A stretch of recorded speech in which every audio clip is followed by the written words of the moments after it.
to order. First item is to note that we have a complete quorum here today, except for Tim Minichia. Right, he texted me this morning. He's sick this morning. Okay. He will come if we need a quorum. I told well, him we we don't got need it. it. Don't Okay, all right, great. What a guy. What a guy. Second item is to approve the minutes from the meeting way back from October 25th. The minutes are in your package. Any changes or modifications to those minutes? Hearing none, can I have a motion to approve the minutes from October 25th meeting? So moved. Okay. And we got a second? All in favor? Aye. Anybody opposed? Next item, reports of committees. There were no committee meetings to report on. There will be an audit committee meeting following this meeting today. Communications, Tom?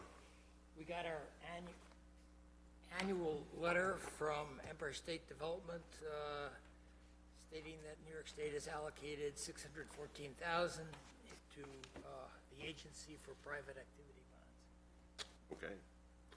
Thank you. Since old business is pretty short, we'll go through that before we get to the new business. The planning board update, Rob?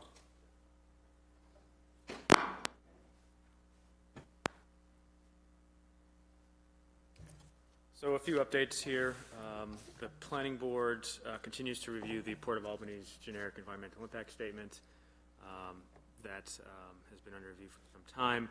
Most recently, the board authorized the need for a supplemental EIS in response to comments received from the New York State Attorney General's office related to environmental justice concerns that needed to be looked at related to truck traffic through the Ezra Prentice community in the south end of Albany. The concern there was related to new trucks generated from the port expansion could have air quality and quality of life impacts to that community. So the board required a supplemental EIS to take a second look at that topic. A public meeting was held on January 6th, and the port is looking to wrap up the supplemental and submit soon, I'll say. So that moves along. In the EIS, something I just want to note to the board, there was a economic and fiscal impact analysis completed by Camoin Associates, so I think that's something we'll look to share with this group. It goes through the potential tax benefits under different scenarios, different options of development, ranging from 300,000 square feet to over 1 million square feet of warehouse space, and so it kind of gives us some insight into projections for economic benefits to the town and or the region, depending on the different development concepts. So something we can share with the board, and maybe if needed, have a follow-up discussion. If it's That would be great. One of the items that they're projecting was up to 1,600 new jobs under one of the development scenarios at the site. So something that we should obviously keep an eye on. So that project continues to be under review. Diversified Auto, I've mentioned this a few times, they're looking at a site on Kriebel Road for a truck repair facility in the industrial zoning district there. That still remains under planning board review. Canaan Development, which is here before you this morning, is also under planning board review. They appeared before the board on November 7th, and I believe they are looking to submit soon revisions to the plans to reflect planning board comments as well as engineering and planning staff comments. So that looks to move ahead as well. And then we've also heard a presentation at the last planning board meeting from Messer and Lindy Gath, their site on West Yard Road. They are looking to construct a new nitrogen plant and replace old equipment on the site. They recently received variances from the zoning board for the cold box storage tower on the site. For more specifically, they provide nitrogen to Savic. So in assisting Savic's operations, that site helps to keep that other industrial facility up and running. So that is under site plan review today. No participation from the IDA on that project, but something to keep in mind. The comprehensive plan update is underway. When this board last met, since the time this board last met in October, We've had 2 comprehensive update committee meetings. We now have a standing monthly meeting on the 3rd Wednesday of each month, and those meetings occur at the EMS building on Adams Street. Most recently, planning staff presented a Bethlehem demographic and growth analysis, and I have a few copies if members want to take a look. It's also on our website, and I can send this around. We worked with the Capital District Regional Planning Commission to take a look at residential growth in the town from the period before the 2005 comprehensive plan and the period after the 2005 comprehensive plan, really to kind of get a sense of, are we experiencing overdevelopment? From our community meetings we held earlier last year, we heard this statement about overdevelopment. We wanted to get a sense of how have we been growing from a residential standpoint from the 15 years prior to 2005 and then the 15 years after 2005. And so the conclusion from the data is that we actually have issued fewer building permits in the 15-year period after 2005 than the period before 2005. So, however, we have seen a clustering of permits issued between 2011 and 2015 on multifamily development. And so there was a period where for 4 years or so, we saw more multifamily units be issued as opposed to single family, which is what we as a town are quite accustomed to, single family homes. That trend has shifted back to single family homes in 2016. So a period coming out of the economic downturn in 2011, multifamily seemed to have a more of an interest, and now it's back to single family. So just some takeaways from that analysis. I won't go through the whole thing, but there's some good information in there, and we're using that as a baseline to prepare the Comprehensive Plan Update Committee for who we are now as a town and where are we going in the future. We've got a look at census data as well as other data to kind of give us a baseline and then help inform future recommendations. So I can send that email around with that attachment, but there's some copies here for the board. We're also going to go ahead and hire a consultant to assist the Comprehensive Plan Update Committee in preparing the comp plan update.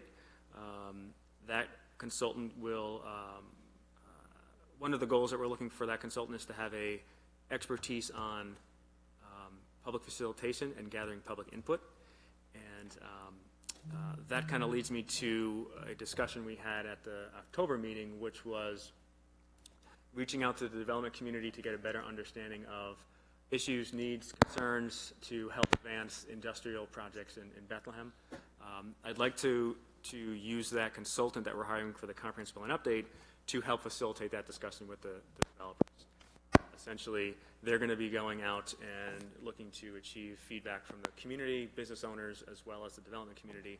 Let's tap into that resource at that time to help inform this process. And in certain cases, I've seen other municipalities where staff may not participate in those types of meetings with developers to really kind of keep more of an open dialogue. Sometimes folks tend to be guarded if certain people are in the room. And so this facilitator can help that discussion along and really kind of get to, if there are issues, let's learn about them and move it through. So That would be great. So that's kind of how I would like to approach that previous conversation we had. That'd be great. I think the other area we were looking at from this board was having IDA awarded businesses return to the board at various meetings to discuss. I'm kind of breaking those two out. I think there's two different topics, but we'd like to have those conversations with the development community during the comprehensive plan update process, so we can move that ahead. Moving on, final item. I know you said we have a short, presentation.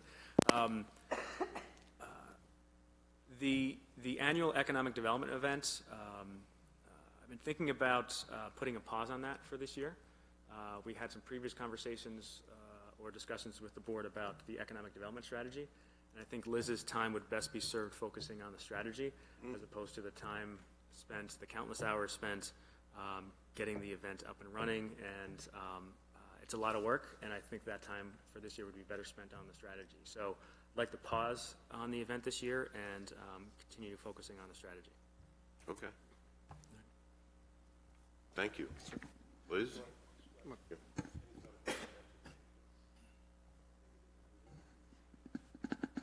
I can have a conversation with Maureen to see if it's something that they can incorporate into their programming schedule for the year. Rob? You know, in the 2020 committee and all, and how we segmented the different commercial areas in the town, is that an area that the consultant would take a look at, he or she? Yeah, the comp plan update would be looking at existing land uses and zoning and allowable uses. So identifying new or expansion of commercial areas would certainly be looked at as part of the comp plan update. Okay. A quick micro enterprise grant update. We've made one award since our last IDA meeting. We made a $5,000 grant award to Inferno Gym, located behind Hannaford on Delaware Avenue. We have one award pending, and with that award pending, we have $74,200 left for new businesses in town. So that's businesses open for 6 months or less. The committee will be meeting again on February 5th, and we should have at least 3 applications to review. So I'm hoping we'll be able to spend the remainder of the grant funds. The state will be coming in at the end of February to monitor the 2016 grant, so hopefully we can close that and get that off of the books, and then reapply for some additional grant funds this summer when the CFA opens. In the past, the town has heard from businesses that during times of construction, the town can do a better job communicating and making them aware of what's going on. So with the Glenmont Roundabout and the Delaware Avenue Complete Streets projects coming up on the horizon, the town is working with a consultant to develop a strategic communications plan that will help the town communicate to businesses, but also help businesses communicate with their customers. So in November, the town released an RFP. We received 5 responses from 5 different consultants. We interviewed 3, and the Strategic Communications Plan Committee, made up of myself, Robin, and Maureen McGinnis, the president of the chamber, unanimously selected Baker Communications to move forward. Baker Public Relations, I apologize, to move forward with the development of the strategic plan. We met with Baker last week for an initial kickoff meeting and tour of the Glenmont site. And the next steps are we will be having a meeting with business owners in Glenmont on February 13th, really to get an idea from them of how the strategy can be useful to them, to understand what the best methods of communication that they use and how they would like to see the strategies work for them. So that meeting will be going on in February. So I'll continue to keep the board apprised as we move through that process. Where is the meeting on the 13th? The Glenmont Elementary School, my apologies, at 6 p.m. in the cafeteria.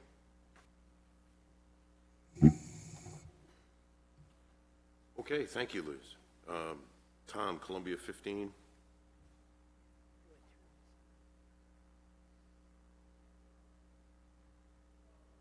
Maybe that's why it's not.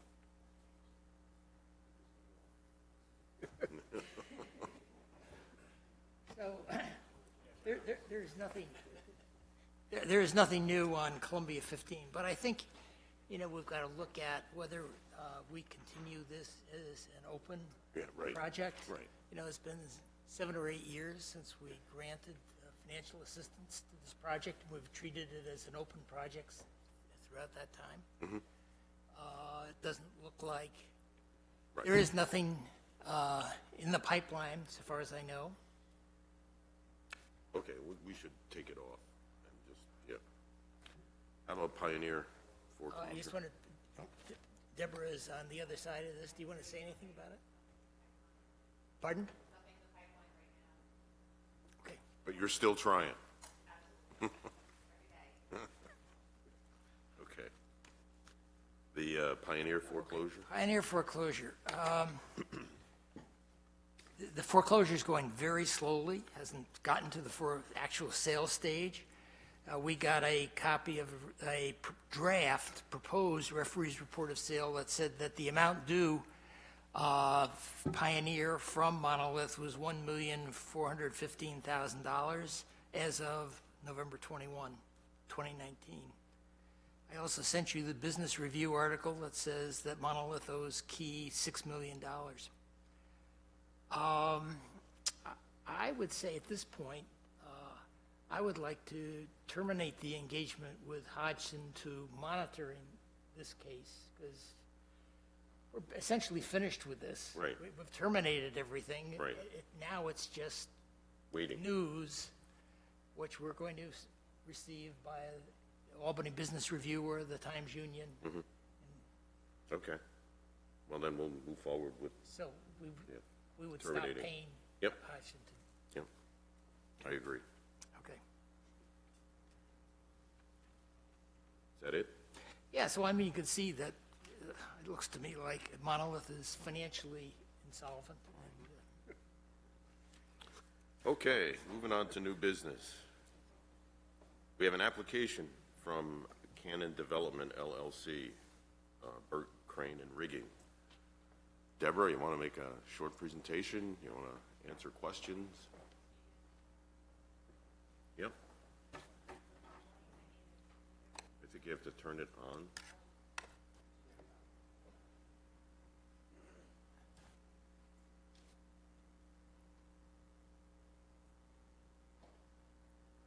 You hear me? I turned it on? Doesn't sound, Okay. Good morning. My name is Deborah Lambeck. I'm representing Cannon Development, the applicant for this application to the IDA. Cannon Development is proposing to build a 28,000 square foot warehouse commercial facility on River Road in the town of Bethlehem. Right now, it's just vacant land. There are no employees. They're going to be bringing about 5 full-time employees to the site once the project's constructed. It is a 28-acre parcel, so we're building, this is the first building anticipated. We hope in the future to build even more buildings, but we don't have any definite plans to do that at this time, but we will have the land to do that in the future. The project costs are approximately $4.5 million. That's $4.5 million of private investment. We have submitted an application to the IDA for the typical sales tax, mortgage recording tax, and a pilot agreement. We are looking for the enhanced pilot from the IDA. I do have with me today Thomas Scheib and Bridget Hubble. They are the owners of the applicant and the owners of Burt Crane Rigging, which will occupy approximately 70 to 75% of the building. If you have any additional questions, and I think Mr. Leslie has already gone through where we are in the process of the permits and approvals for the project. Questions?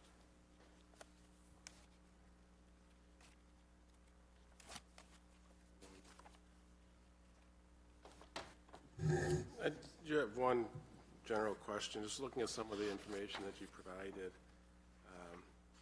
I think there are 2 separate documents. There's sort of a cost-benefit analysis document and then a broader application certification.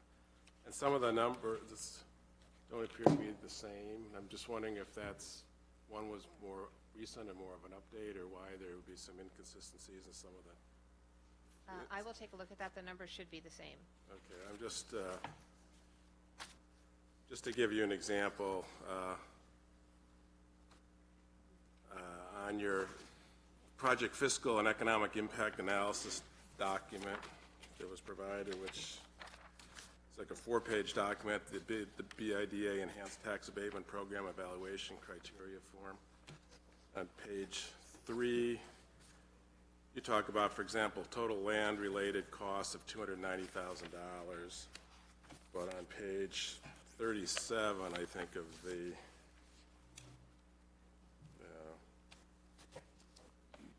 project questionnaire, that $290,000 is listed as over $1 million. So that's just one example. I'm just trying to understand why there's some discrepancies in some of these numbers. Oh, okay. I think it was on page 36, we just had the land acquisition costs. We didn't have all of the site access costs, and it may just be the way the question was asked on the shorter form. Okay. I mean, if you could just, obviously. They are supposed to match, and so on the shorter form, it does say total land-related costs, and we had just put the acquisition cost in there. So we can make that But in the end, the consistent. total's going to come out the same. The totals will come out. Should come yeah. out the same. Okay. I mean, we can revise that and maybe attach. It'll be the same. They should Yep. be exactly. Okay. Yeah. Just curious. Yeah. I apologize about that. question, if I can. Yeah? I think, is the expectation that, is it Sheeb, how do you pronounce it? Shibe? Scheib, we guarantee the clawback for Canon? Shibe to personally guarantee the clawback? Yeah, No. okay. Scheib is that a parent company? There's one subsidiary, I assume that's the rigging company? What's the corporate structure?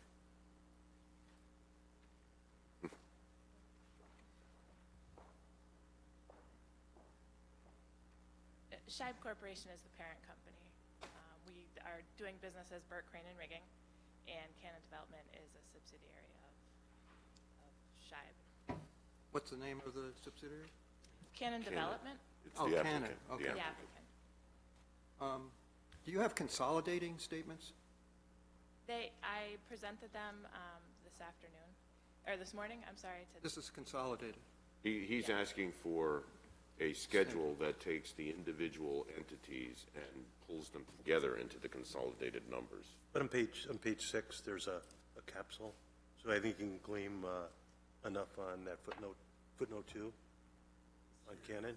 So I think the most recent statement you have will be from 2018. Cannon Development was created very early on in 19, or at the very end of 18. There was no, it may not even be included in the 18 statement. So in essence, if it was created, we have 18's financial statements here, which I haven't looked at, but if Canon was created in 19, there's no transactions in 18 that have been consolidated into the consolidated Correct. financial statements. Correct, yeah. There is. There is? Maybe there were very. If you go to there's a summary of the assets Summary on, of Canon as of 12/31/18 and 17. I'm sorry, yes. We do have two Cannons. We have a Cannon Equipment Company and a Cannon Development Company. I okay, apologize. okay. But I can find out the exact date that Cannon Development it. was incorporated. I understand. and Okay, I'm let sorry. you know if it's in those statements. Okay. yeah, I'm interested in the balance sheet and P&L statement for the applicant. Okay, we can get you a draft one from 2019. For the applicant, Yes, for Cannon Development. separate Yep, from the parent company. yep. We certainly can. Isn't the Cannon Development LLC a single asset entity to own the real estate? Yes, correct. So it's not, It's a, you know, Just a real structure estate that we holding see all the company. time. Yeah, well, and what his concern is, or the concern that is if the project does not complete, and it defaults, who's going to be responsible for the clawback? right, exactly. Because if the applicant is Cannon Development, we're awarding the financial assistance there. If that project fails, then the clawback becomes an issue. Okay, well, we'll have to talk about that. Other questions?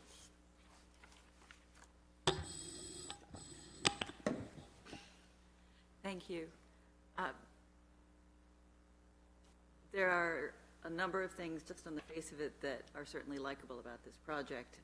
It's a kind of economic diversification that is welcome in this town where we have a lot of medical and educational economic activity. I don't see here at this time enough information for me to feel comfortable making an evaluation about an enhanced abatement. So I would ask first if you could give us some narrative about why the enhanced versus the standard abatement. Tell us a little bit about your business, and if you can, some sense of the rate of return that you expect from making this investment. Yes.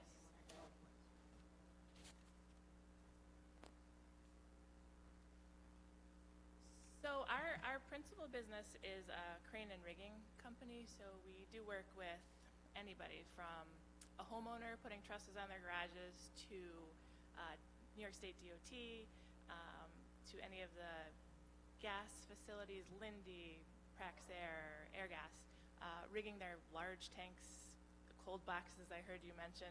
We do all that sort of work. So the purpose for this warehouse is to expand our current services and develop areas where we can store this equipment inside, have the proper equipment to unload it, you know, these monster chillers that are hundreds of thousands of pounds, and be able to maneuver them and provide value-added service to our customers. They can send the equipment to us, and then no matter what happens at their site, what happens with their schedule, they know that it's safe and secure and ready when they need it at their site. And then, so we also hope that this will provide us with more opportunities for customers. We have, it's really something that they don't want to worry about. They don't want to worry about approval of the submittals and coordinating, getting this out of the manufacturer's facility because they don't want it anymore, and the site's not ready for it. So that's what we hope to do with our portion of the building. And then once we get approval to construct, we have a portion of the building set aside to start advertising for tenants, that it will be built to suit for them. In regards to the enhanced application, there was a separate email yesterday that is our application for the enhanced assessment. I don't know, that wasn't part, yeah, right, that wasn't part of the original posting to the website, okay? And in there, there's some narrative as to why an enhanced application might be a thing we should consider, okay? And I agree, we need more information to understand that. As part of your process, you're going to borrow some money from a lender.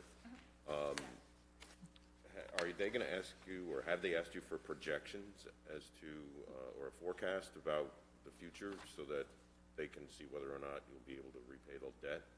They have not yet. We haven't had in-depth conversations about the total price of the loan, but we have had a couple of initial conversations to let them know that this project is in the works. Mm-hmm. Yeah, because the forecast should be something that we look at to see what's going to happen in the future, what you expect to happen. Sure. Yeah, we'd like to have that. Again, Deborah,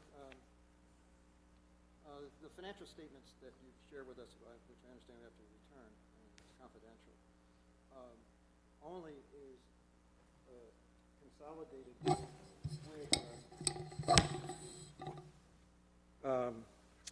Canon Equipment LLC, and does not include the applicant. So what we don't have are financial statements of Canon Development. Right, but I would guess that Canada Development has no assets and no liabilities and no revenue and no expenses yet, because it's probably going to be the real estate holding entity for the property. Well, then I think we should be exploring, some kind of credit enhancement, since the actual applicant, in terms of financial stability, doesn't provide us with history. And so I would think you would want to take that into consideration.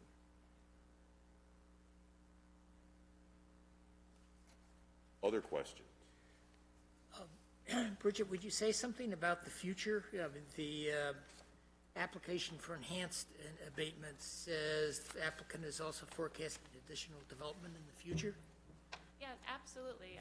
We right now are just proceeding with what we're referring to as Building A on the property, but there are two others, buildings that we would like to look to expanding in the future. Very similar to plans that you may have seen a couple of years ago. The same type structure where it would be a smaller building just to the north of it, and then an area for a larger warehouse kind of in the northwest corner of the property.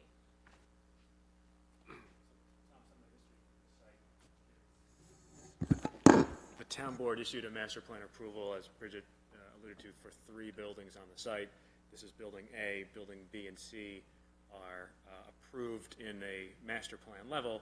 Those 2 buildings would have to come back for site plan approval, and I think you're anticipating at some point coming back for those buildings. Yes, yep, In a similar fashion as laid out, as close as possible to the master plan. yes. Would those buildings be warehousing? B and C? call it. They were previously designed as warehouses, yes. We don't have tenants or space or projections for them just yet, but they would mimic this design right here, which is something that we've updated since the November planning board meeting. Maybe just a little bit further back on the property.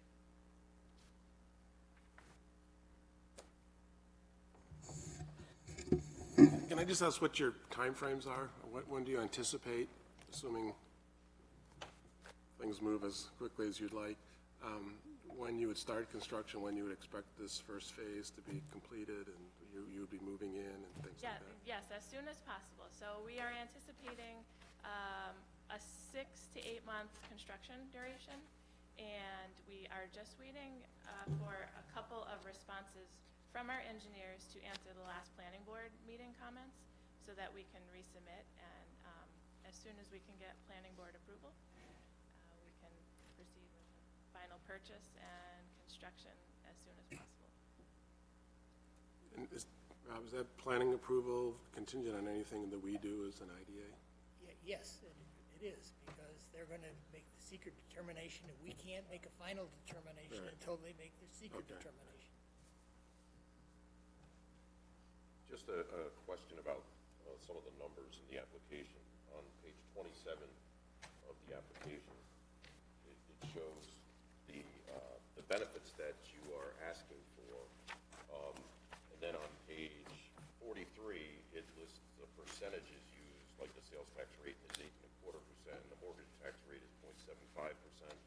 But when I do the calculations, it looks like the mortgage reporting tax is at 1% of the mortgage. And again, we got to make sure the numbers work, because page 27 is the benefits that you're asking us to approve, which is a little over $600,000. And so I want to make sure that the numbers are right. So we'll have to look at that, okay? Yeah, okay.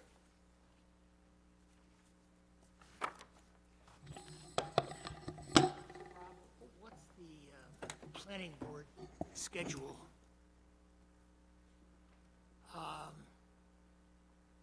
What I'm really looking for, when is it likely that the planning board would be in position to, I guess, approve? And with that, have a seeker resolution as well? So for this type of project, the board would approve both the seeker and the site plan approval in the same meeting. We can do that for this one. And so, as soon as we get the revised plans in, we can take a look, make sure everything is consistent with what the board had asked for, and then get it back on an agenda. And I expect that to happen sometime at a February or March meeting. But it could happen in one meeting after, for seeker and site plan approval. Right, so our timetable is the same. Okay. February or March. Okay. With our meeting schedule, so March, it would be the fourth Friday of March. February, the fourth Friday of February. And the planning board meets on the first and third Tuesday of each month. So it could be a consistent back-to-back week if it happens.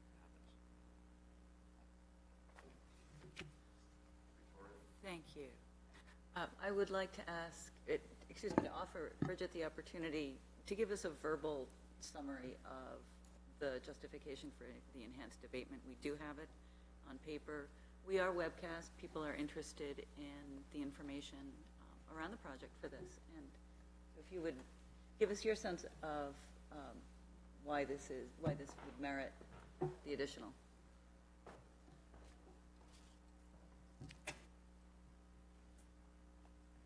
So right now, it's a property of just foliage and trees, so there's obviously no jobs on the property.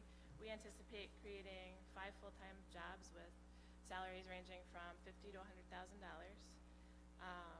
The total private investment for the project is estimated at about $4.5 million, and it is currently vacant and underutilized, but as we've been discussing, we anticipate right now going forward with the plans for this 28,000 square foot building and warehouse, with the opportunity for the 2 other buildings to be constructed.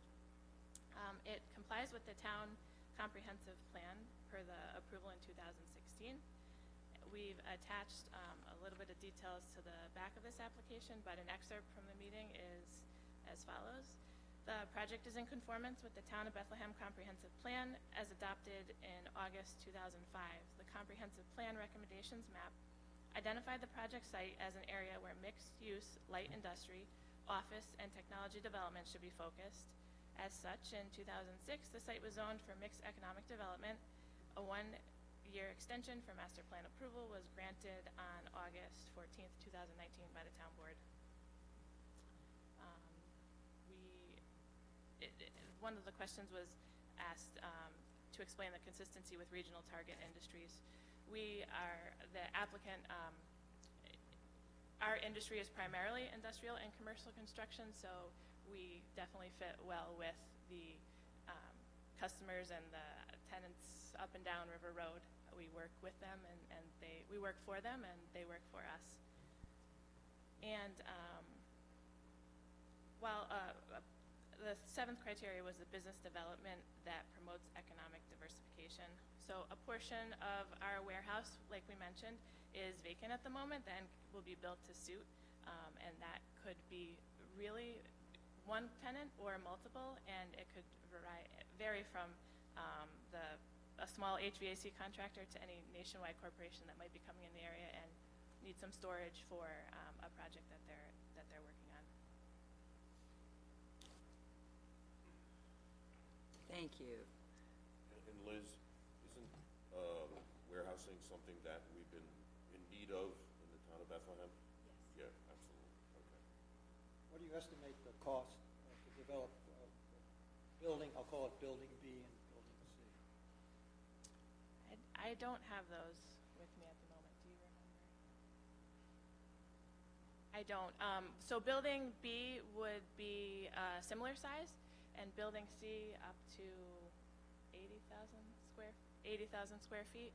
80,000? Yeah, that section. We're working with a little bit of wetlands in the area, so that's why we're splitting up the parcels to stay away from the wetlands, or splitting up the building construction. So the one that will be in the northwest corner could be quite large, up to 80,000. So what is your goal with the 80,000 square feet? What kind of tenants would you try to attract there? We haven't identified that. It's just after this is done, we would proceed with the second building.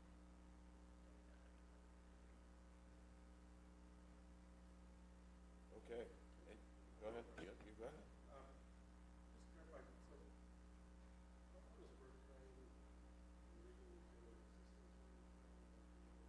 Oh, sure. We've been in existence 45 years. We're currently located in Green Island, so just at the north end of 787.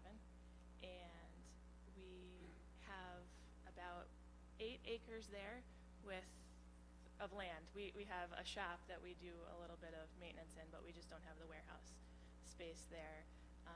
And we have a lot of equipment of ours to support our cranes and our rigging business that are stored outside, so there's not even any bit of land there that we could construct on.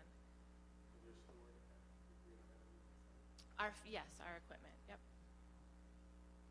I had a question on the operators of the equipment. So it doesn't indicate that there would be any operators at the site that we're talking about. But it sounds like you do operate the equipment. Oh, we certainly operate our cranes and our forklifts and drive our trucks and tractors. So there would be operators that would have to work here at the facility if we had to unload something outside, and definitely an operator. We anticipate a warehouse forklift to move little smaller stuff around, so that would be an operator as well. I was thinking of the crane operators. So would they come from Green Island? Because it doesn't look like from the application like there would be any operators located at this site. Well, there certainly is an opportunity for a full-time position for an operator, and some equipment here that would need to be operated as the warehousing got up and running, as the customer's equipment needed to come in. Will there be cranes at the site? If we needed them, Absolutely, and if we needed overflow of maintenance or something to that effect, it's our hope eventually that we can install an overhead crane inside. That would help unload the equipment inside, and then for stuff that needed to be unloaded outside, we would need a mobile crane. Any further questions? Okay, thank you. I want to follow up a little bit on Tom, because the economic impact of different kinds of crane operation business does differ. So just to clarify, when you're working with a business that's leasing your equipment, are they also leasing an operator, or do some of your businesses, for example, bring in their own operator to use the equipment on their site? No, we lease everything with our own operators. Okay, thank you. Anybody else? Okay, thank you.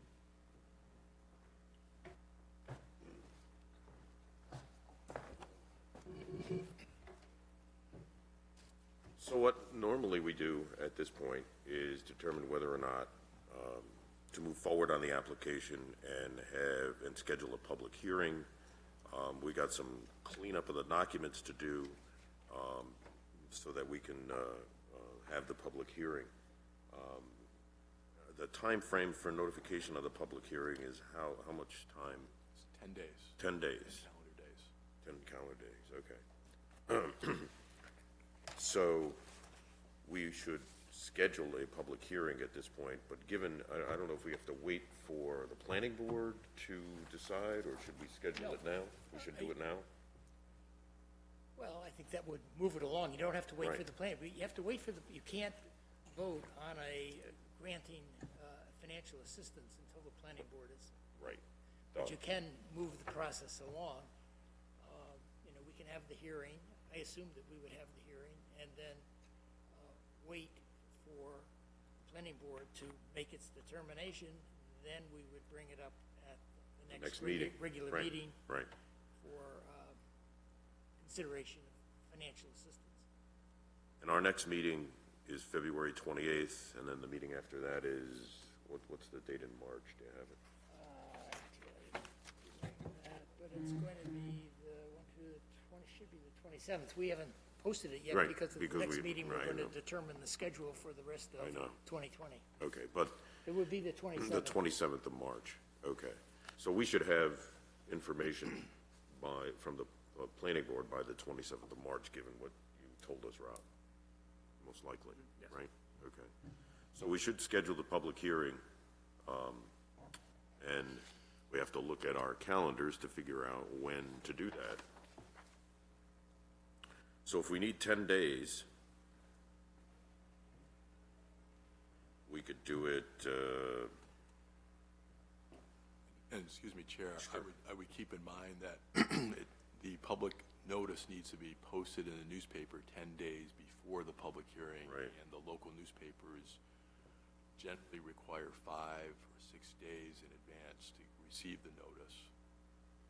So that's an issue that you need to keep in mind as we're calculating this. The resolution that is before the board for consideration simply authorizes the executive director to work through those issues. So it's not unless it's the sense of the board, you don't necessarily have to come up with a date at this, during the meeting itself. right? But I'd like to, because everybody's here, and it's going to be harder to do with not everybody around. So given that we're probably looking at the week of February 10th or February 17th. Or of the public hearing and continued review of this project. I would like to see some pro forma financial or other information that we talked about from the applicant. I know they're going to be able to provide it, but I would like to see it and be able to look at it before we have the public hearing. Okay, Can we work on a schedule that will accommodate that? sure. So are we going to coordinate the hearing with the town board meeting? Which is what we've tried to do in Yeah, right. prior years with the hope that town board members will show up, but usually they haven't. so maybe that's not a consideration anymore. But town board meets on the second and fourth Wednesdays, so that's the 12th and 26th. So you're. And what you're time also- is the town board meeting? 6. 6 o'clock. So we would have to schedule our hearing at 5 o'clock in the Yes. hopes that someone from the town board. And our procedure is that we would Right. schedule a public meeting of the IDA immediately after the hearing to Right. discuss the merits of the Right, project, but not vote on it. until the Be no next action regular meeting. taken at that right? meeting. It's purely a discussion Yep. meeting. Yep. Well, why don't we tentatively set February 26th, okay, at 5 o'clock? And that way, we can coordinate with the town board, we can coordinate with the applicant, we can clear up all of the things, get the information, and have time to review it before the public hearing on the 26th of February. Does that work for the applicant? Okay. So the resolution is to set the town, or they set the public hearing for February 26th at 5 o'clock. All in favor? Aye. Was there a motion? Oh, sorry, you gotta have a motion. Somebody make a motion, you make a move it, okay, somebody second? All in favor? Aye. Anybody opposed? All right, so.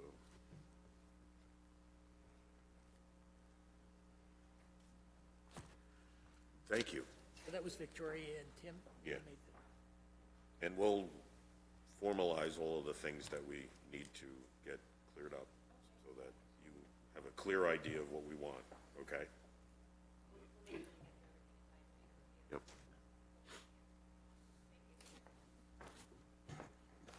Bridget, are you going to wait? We want to give it back. Okay, so wait till the meeting's over.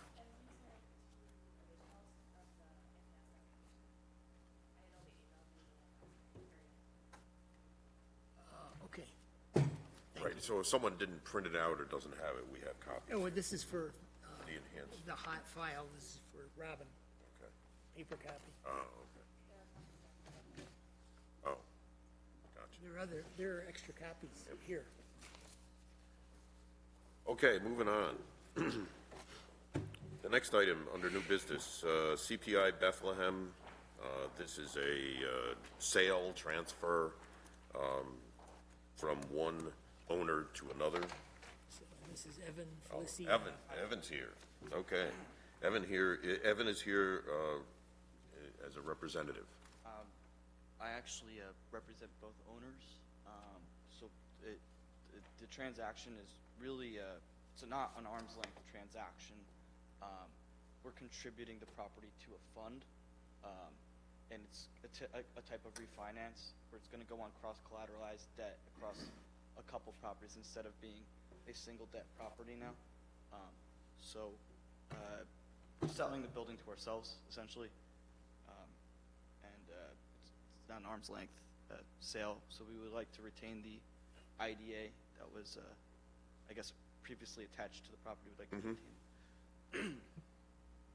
And how many years are left on the pilot agreement? I think it's 3. 3 years? Okay. That's my understanding also. I'm sorry. Better explain exactly what they're trying to accomplish. Well, I can't explain what he just said. I can explain what is being requested, which is an assignment from one company to the next with respect to the IDA transaction. So in other words, we have a set of papers with Company A, and that set of papers is being transferred from Company A to Company B, and that's what this resolution accomplishes. It approves the assignment to the new entity so that, as the chairman indicated, the existing IDA benefits are maintained and retained by the new owner of the facility. This particular facility has actually been conveyed several times. I believe this is the third transfer of this project. Yes. And so this resolution follows that same format. I think the key points for the members are that this IDA has taken the position that we require the new company to complete a brand-new application. So you have an application which gives background of the new company and what is taking place at the site. That's number one. Number two, and if you go to the resolution that has been distributed to the board members and is in your package, and I apologize, my version don't have the combined page numbers, but if you go to printed page 4 at the bottom of the resolution, and it's the resolution, not the application.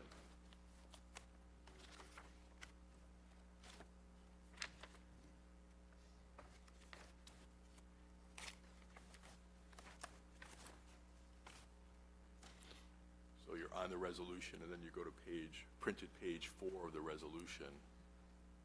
The agency at the very top of my printed version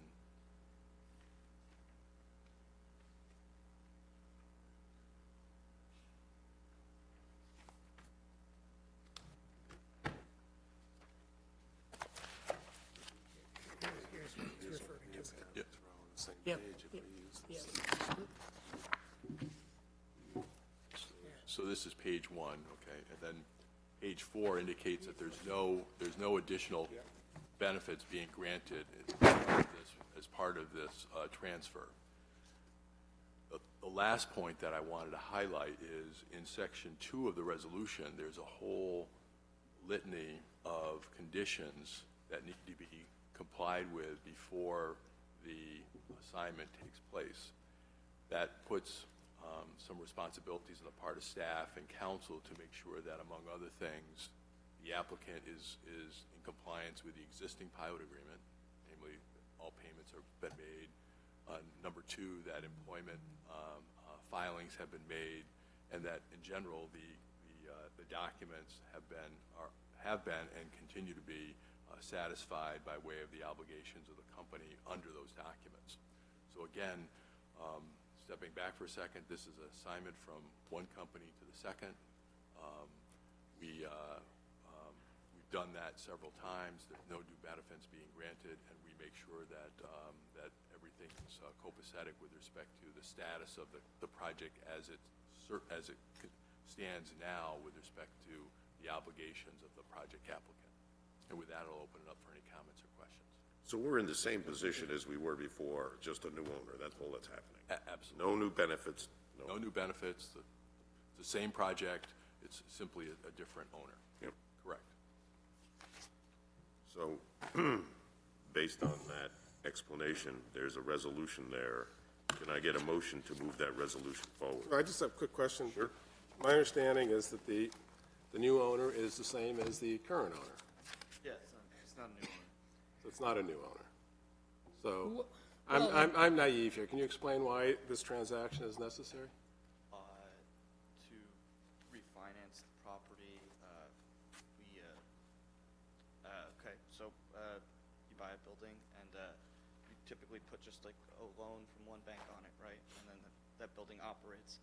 Well, we started a fund about 3 years ago, and we found that it's more beneficial and easier to refinance if you put debt across, say, like 20 properties. So this building is going into that, on that credit line with 20 other properties. You know, to Mr. Richardson's point, in the event of a clawback, a default of the IDA, now you have 20 properties on the hook instead of one. David, it's not the same owner. Legally, it's a different owner. Yeah. Well, okay, But Same what they members. mean is it's part of, what's the name of the family involved The here? Hansons. Hanson. It's an entity created by the Hanson family, so the human beings behind it are the same. in the same family. Members are the same. But it is a different LLC. Oh, yeah, I understand that. Correct. But, What's the administrative fee the IDA gets? I think it's fine. Well, that's for us to decide. Sorry?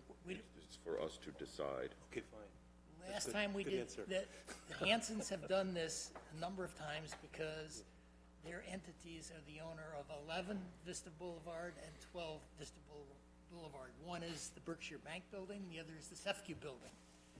And they have, in fact, the Columbia entity, Joe Nicola, started this. He sold it to another entity, LLC, that had himself and some other people in Albany in it. That entity sold it to the CPI, which was our entity. the Hanson family entity, and the Hanson family entity, and one of them sold it to four tenants in common, to four other different Hanson entities. Right, So four it's- Hanson partners, all four Hanson ticks, big family, so they, right, and each tick would have its own set of And owners, and then, last time we did this, we charged an administrative fee of $1,500. And so part of the resolution today will be to decide what the fee will be for this transaction.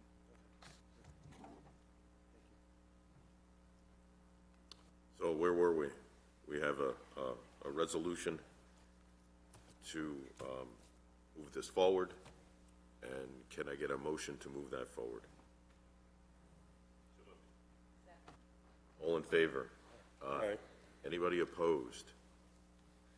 Okay, so now the discussion of the fee. As Tom stated, the fee in the past has been $1,500. We have no out-of-pocket expenses related to this. All of the expenses are paid for by the entity, the new entity. So we don't have any out-of-pocket expenses. Tom mentioned $1,500 was what we charged in the past. What does the group feel about $1,500, $2,000? Why don't we be consistent and stay with the $1,500? Any other thoughts? So can I get a motion to approve the fee of $1,500? Can I get a second? Second. All in favor? Aye. Anybody opposed? Thank you. Financial statements. Al, you've been very quiet.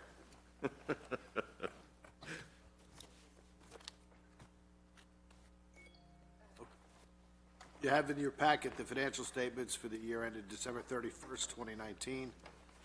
The statement of net assets, our cash account, $256,048.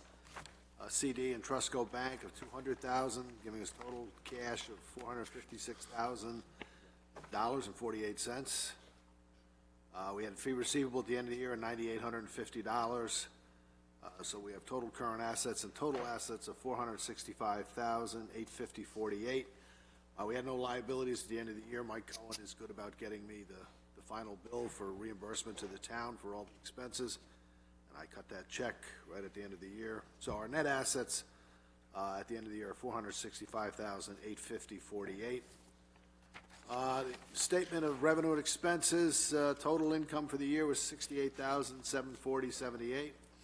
Expenses, salaries, $48,568.08. Contractual expenses, $112,181.01. Employee benefits of $11,114.75. So our total expenses are $171,863.88, giving us with a deficit for the year of $103,123.10. After our interest income, it was $102,815.86. When we compare actual to budget, obviously we were below budget on the income item. We did not have any projects that closed, so that resulted in the negative variance for fee income. And the PSEG, their utilization and activities were just different and were down. That resulted in the coming in below budget on the energy reimbursement.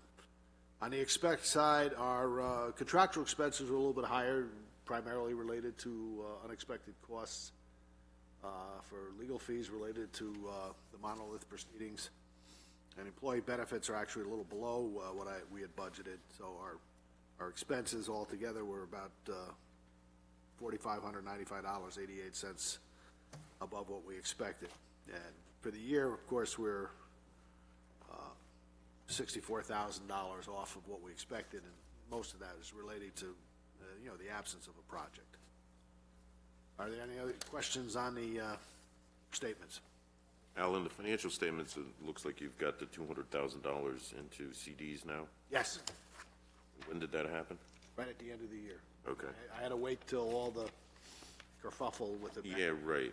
And everything's all set with the closing of the bank account and the opening of the new account? All that is, well, the last step is Tom should be receiving, if he hasn't already, an email so that he can create his online presence Okay. with that account. Can't do it. You haven't got that yet, or? You can't do it? No, the instructions didn't work. Oh, okay. We'll tackle All that. right, so We'll you, tackle it. The bank gave me a hotline number, Tom. We'll tackle that early next week. okay. It's next. The fee receivable, is that from, That's the last 2 months of the PSEG reimbursement. Their billing cycle is quarterly, and the third month would be January of this year. So we accrue the November and December, what we expect or hope the fee to be. And in early February, we get their energy report, and we create an invoice, and we adjust out for the 2019 portion and the 20 portion. have we inquired as to the reason why it's down? Have we talked to them? No. Maybe we could have a conversation just to make sure there's nothing there.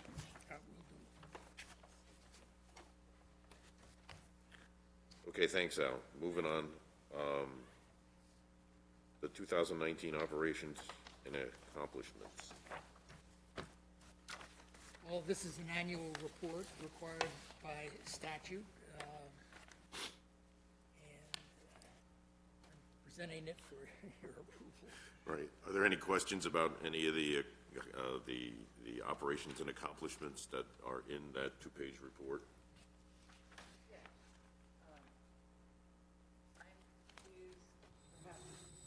I know that I missed a meeting, I think, last year. I don't recall that Air Products defaulted on its agreement. No, that's, you're talking about the third bullet. It's SAE Sun instead of. Okay. SAE Sun project. Okay, so, because the first two bullets describe Air Products, do they not belong here?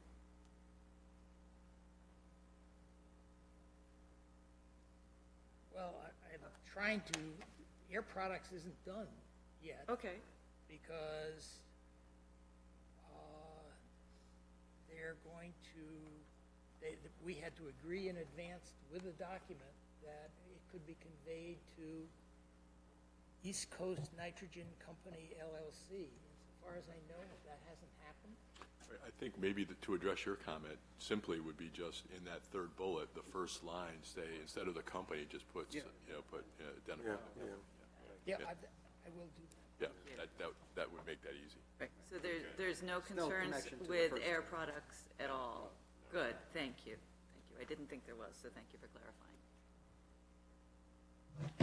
Any other modification?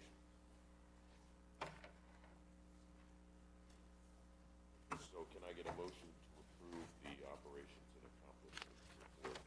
So moved. Second. All in favor? Aye. Anybody opposed? Al, we're back to you for project questionnaires. The project questionnaires were mailed out the last waning days of 2019, and to date, I've received 6 of the applications back, although one of them is going to require some follow-up, and I now know who to contact for 2 of the missing projects, the applicant this morning, and I've also been told that one of the other ones is in the mail. So the return is a little hardier than it's been in the past. And I want to get the follow-up on that, because I'd like to have the Paris report done by Groundhog's Day, so that we have all month of February to look at it. It's a big day it's my father's birthday. So they went out and they're coming back pretty well. It's encouraging. And the administrative fees? Those were billed at the beginning, the first business day of the year, and we've received 4 of the 5 invoices back in payments. So just waiting on Air Products. The board evaluation reminder? Just a reminder that if anybody hasn't turned it into Robin, we need it. So that Joe and the committee can do their work. There's an audit committee meeting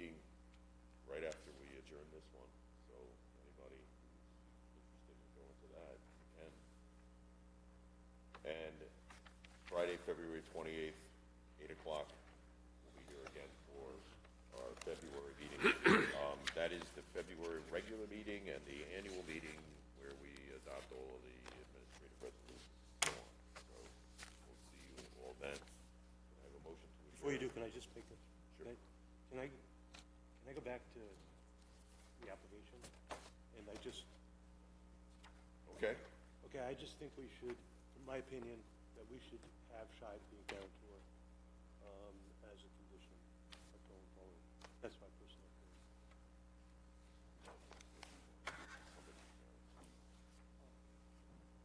The enhancement, I mean, the, Clawback. The clawback. clawback.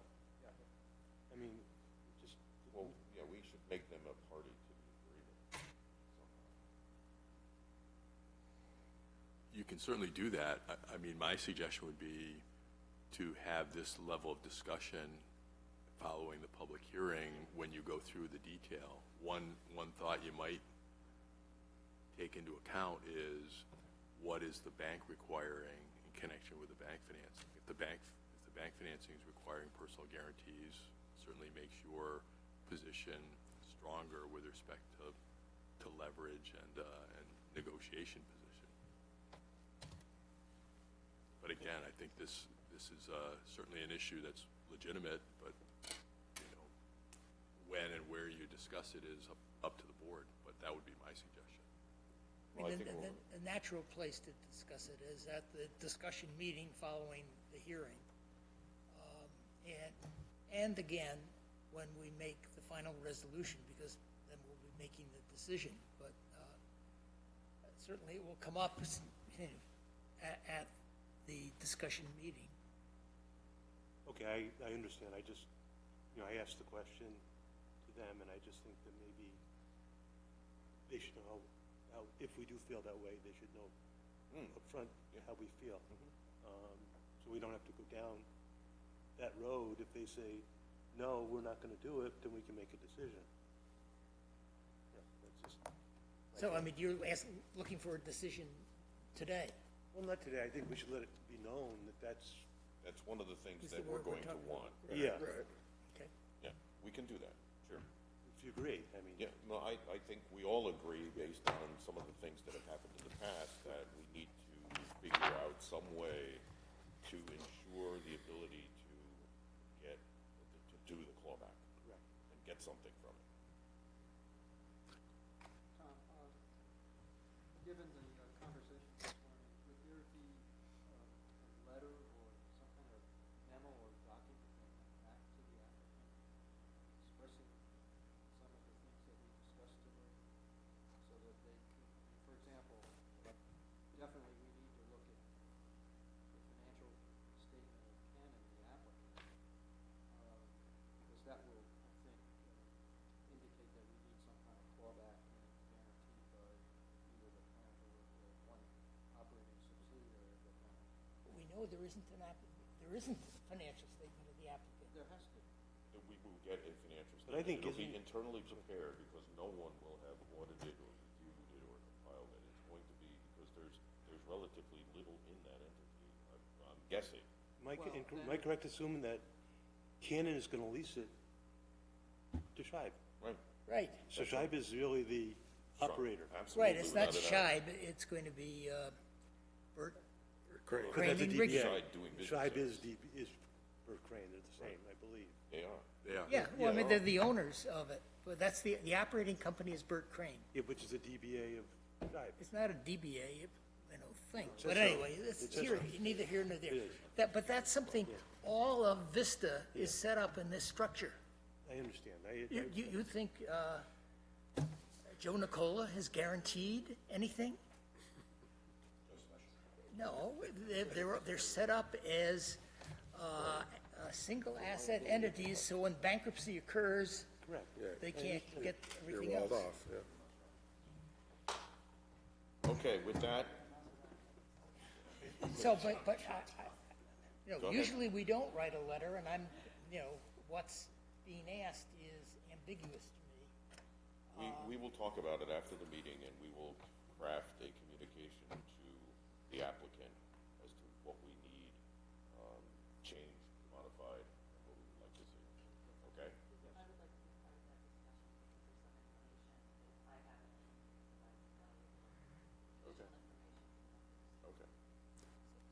before everybody goes, can I collect their financial statements?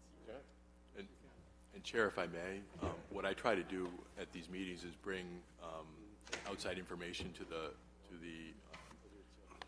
attention of the board members. I mean, if I could have 2 minutes, just sure. So in the governor's executive budget, part FFF, really, there's a prevailing wage requirement with respect to, among other things, IDA projects.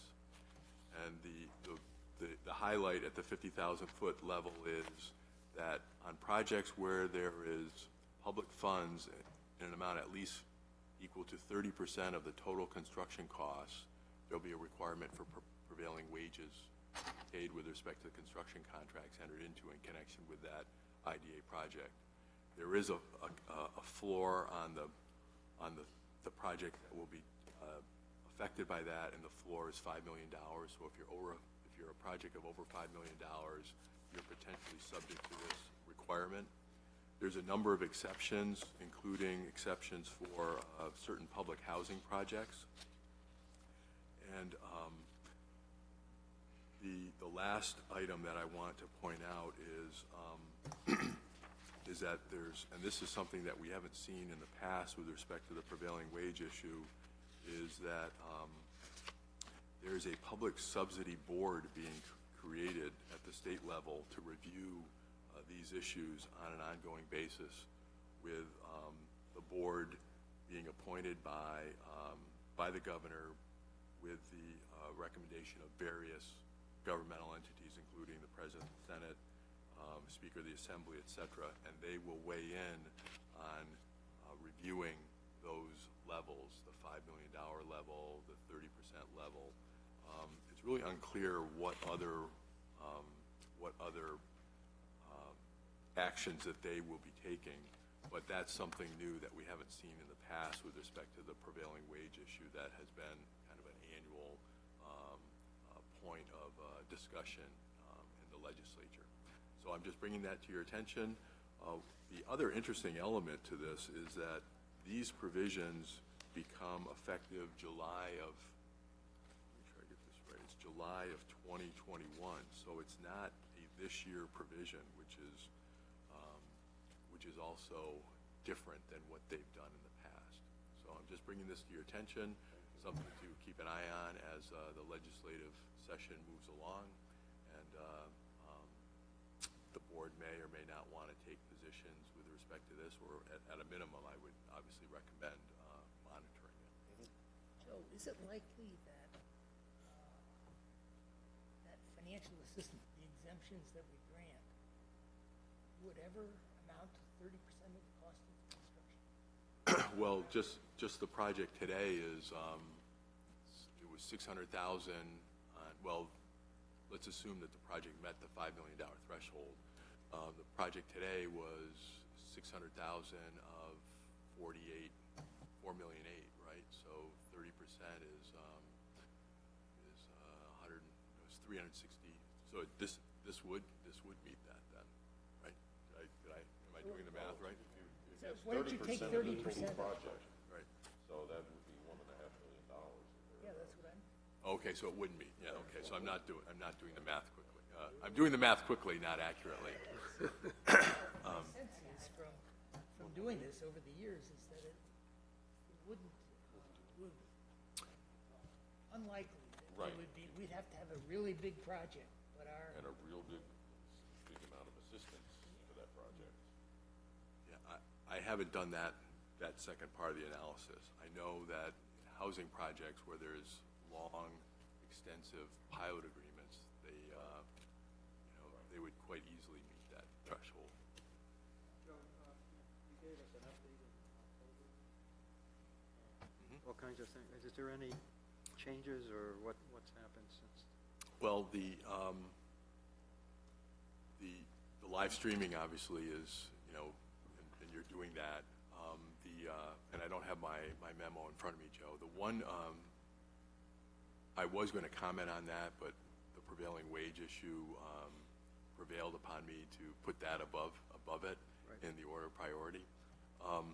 The one issue that I did talk about was the extra notice that IDA boards needed to give to affected taxing jurisdictions with respect to projects, and that was adopted by both houses of the legislature, but it was vetoed by the governor.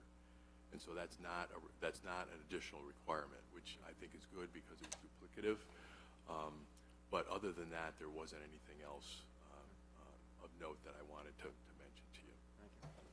The prevailing wage issue obviously is somewhat interesting.